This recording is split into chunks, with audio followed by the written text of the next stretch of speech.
A very good morning, dear children. How are you all? Welcome back to the video tutorial of computer class. Today we are going to revise chapter number 5, that is Introduction to MS Excel. So let's begin with the revision work. Now, first of all, let's learn something about MS Excel. MS Excel or Microsoft Excel, it is a software program that is basically provided by the Microsoft Office.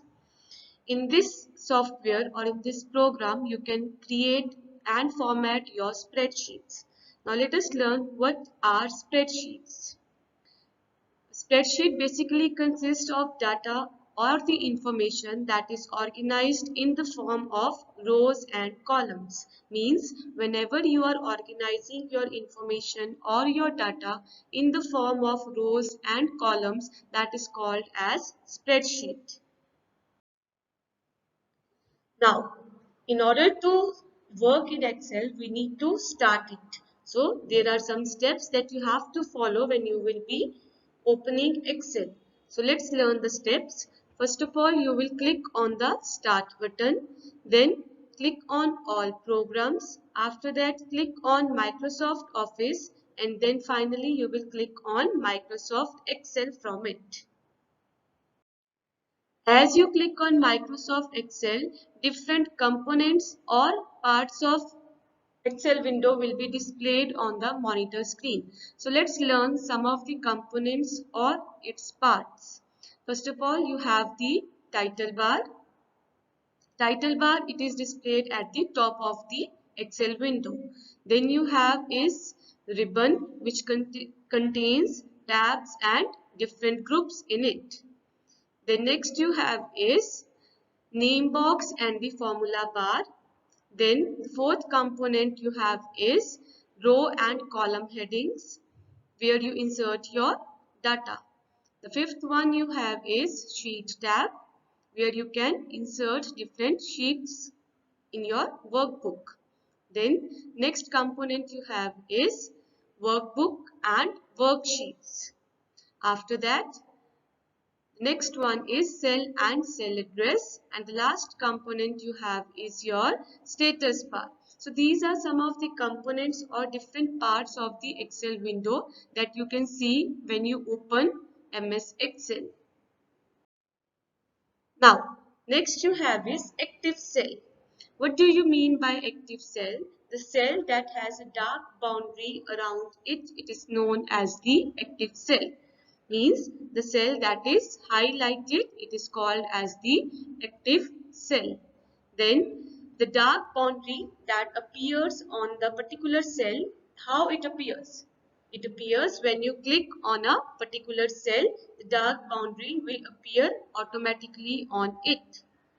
Next you have is the highlighted box or the highlighted cell that you see in your worksheet. It is called as the cell pointer. Now, next you have is range of cells. What do you mean by range of cells?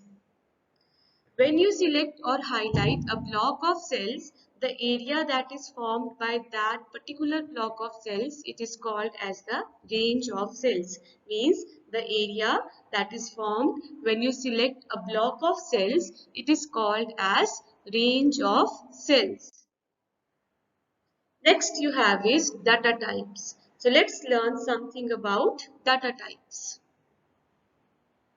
Data types, they describe the type of the data that you are going to enter in the Excel worksheet. Means what kind of data you are entering in your Excel worksheet. It is described by the different data types provided by MS Excel. Now, there are different categories of data types. So let's learn one by one.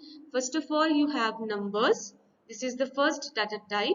In case of numbers data type, it consists of the values of numerals like 0 to 9 and different characters like plus, minus, at the rate, etc. Numbers data type is basically used for the calculation purpose. Second data type is text. In this data type, you can include a combination of letters, numbers, and various special characters. The third data type of Excel is formula.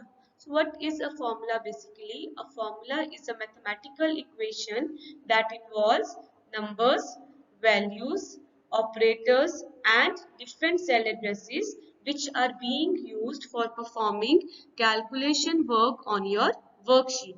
So these are basically the three types of data that you can enter in Excel, that is numbers, text, and formula. Next you have is different mathematical operators. In Excel you have different mathematical operators being used for the calculation purpose. Like plus is used for addition, minus for subtraction, asterisk for multiplication, forward slash for division purpose, percent for calculating the percentage, and caret is used for exponent. Yes, these are some of the mathematical operators.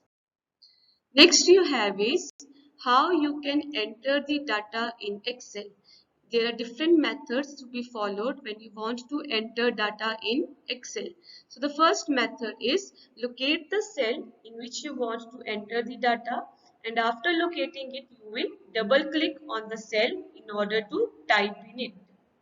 Second method is select the cell and start typing the data in the formula bar.